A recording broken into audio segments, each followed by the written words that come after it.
ఈ దొండకాయ పచ్చి కొబ్బరి వేపుడిని ఇష్టపడిన వాళ్ళంటూ ఎవ్వరూ ఉండరండి. అంత బాగుంటుంది కదా.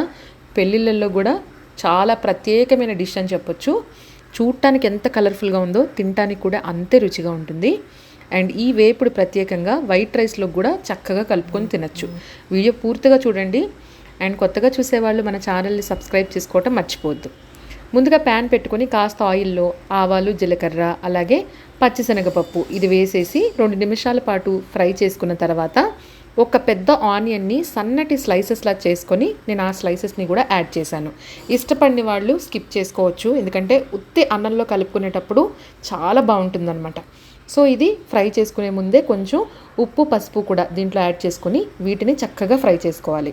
ఫ్రై చేసుకున్న తర్వాత నేను ఆల్రెడీ దొండకాయల్ని ఆయిల్లో చక్కగా ఫ్రై చేసుకొని పక్కకి పెట్టేసుకున్నాను ముందే. సో టైం అనేది కలిసి వస్తుంది.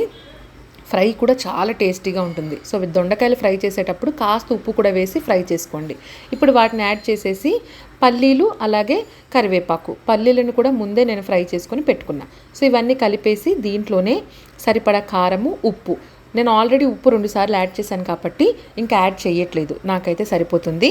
సో ఉప్పు చెక్ చేసుకొని చక్కగా వేసుకొని లాస్ట్లో పచ్చి కొబ్బరి తురుము అనేది వేసేసుకొని 2 నుంచి 3 నిమిషాల పాటు ఫ్రై చేసుకుంటే సరిపోతుంది. ఆ వేడి మీదే మగ్గి చాలా రుచిగా ఉంటుందన్నమాట ఈ ఫ్రై అనేది. తప్పకుండా ట్రై చేయండి. అండ్ కొత్తగా చూసేవాళ్ళు తప్పకుండా ఛానల్ని సబ్స్క్రైబ్ చేసుకోవటం మర్చిపోవద్దు. ఓకేనా?